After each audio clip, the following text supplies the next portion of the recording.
நான் மட்டும் இந்த தேர்தலில் வெற்றி பெற்று மேயராக வருவதாக இருந்தால் இந்த நகருக்குள் இஸ்ரேலுடைய அதிபராக இருக்கக்கூடிய நெதன்யாகு வரும் பட்சத்தில் அவனை கைது செய்து சிறையில் அடைப்பேன் என்று ஒரு இளைஞன் சொல்லக்கூடிய வீடியோ இன்றைக்கு சமூக ஊடகங்களில் மிகப்பெரிய அளவில் வைரலாகி கொண்டிருக்கிறது. அந்த மனிதர் அமெரிக்காவினுடைய மிக உயர்ந்த பொறுப்பிற்கு இன்றைக்கு தேர்ந்தெடுக்கப்பட்டிருக்கிறார்.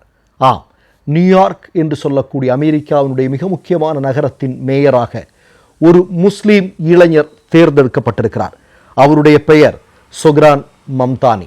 உங்களுக்கு தெரியும், இன்றைக்கு இந்தியாவில் இருக்கக்கூடிய RSS ஊடகங்கள் எல்லாம் சங்க பரிவாரங்கள் கதறிக்கொண்டிருக்கக்கூடிய காட்சியை பார்க்கிறோம். அமெரிக்கா என்று சொல்லக்கூடிய நாட்டில் ஒரு முஸ்லீம் இளைஞர் நியூயார்க்கினுடைய மேயராக பதவியேற்றவுடன் இங்கிருக்கக்கூடிய RSS காரர்கள் எல்லாம் கதறிக்கொண்டிருக்கிறார்கள். அதற்கு காரணம் இருக்கிறது. சில தினங்களுக்கு முன்பு வைரலான வீடியோ. இந்த வீடியோவில் இந்த சொக்ரான் மம்தானி என்று சொல்லக்கூடிய நபர் என்ன சொல்றார் அப்படின்னா, நெதன்யாகுவை போன்றே மோடியும் ஒரு போர் குற்றவாளிதான் அப்படிங்கிற செய்தியை அவர் உலகுக்கு சொல்லியிருக்கிறார். அப்படி சொன்னவர் தான் இன்றைக்கு நியூயார்க்கினுடைய மேயராக தேர்ந்தெடுக்கப்பட்டிருக்கிறார். இப்போ RSS காரம் பூரா என்ன ஊடகங்களில் என்ன சொல்றா அப்படின்னா, ஐயோ அமெரிக்கா ஒரு முஸ்லீம் நாடாக மாறிவிட்டது, ஐயோ முஸ்லீம்களின் கைகளில் அமெரிக்கா போயிருச்சு அப்படின்னு கதறக்கூடிய காட்சியை நாம் பார்த்து கொண்டிருக்கிறோம். இதில் ஒரு செய்தி என்ன அப்படின்னா, இந்த சொக்ரான் மம்தானி என்று சொல்லக்கூடிய நபர், இவர் பார்த்தீங்கன்னா 23 வயது இளைஞர், சரியா? 2018 தான் அமெரிக்காவினுடைய குடிமகனாக அவர் அங்கீகரிக்கப்படுகிறார்.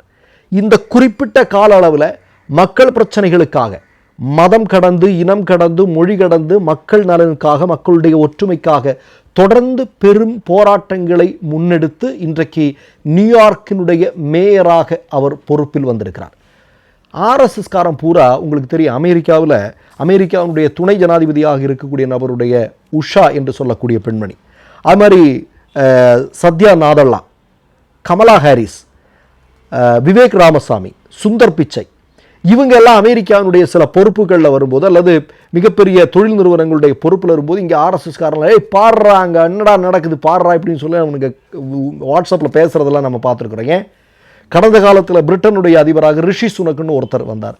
உடனே இங்கே இருக்கக்கூடிய RSS காரங்களாம் இப்படி ஆயிடுச்சு, இதாயிடுச்சு அப்படின்னு சொல்லிட்டு எல்லாம் பேசியிருந்தாங்க. ஆனால் இந்த சொக்ரான் மம்தானி என்று சொல்லக்கூடிய ஒரு முஸ்லீம் இளைஞர், அவர் அமெரிக்காவுடைய நியூயார்க்கினுடைய மேயராக RSS காரங்க எவனும் பேச மாட்டாங்க, இங்கே இருக்கக்கூடிய ஊடகங்களும் அதை பற்றி பெருசாக பேச மாட்டேங்கிறாங்க. ஏன்? அதற்கு காரணம் தான் நான் மேற்சொன்ன விஷயம். என்ன?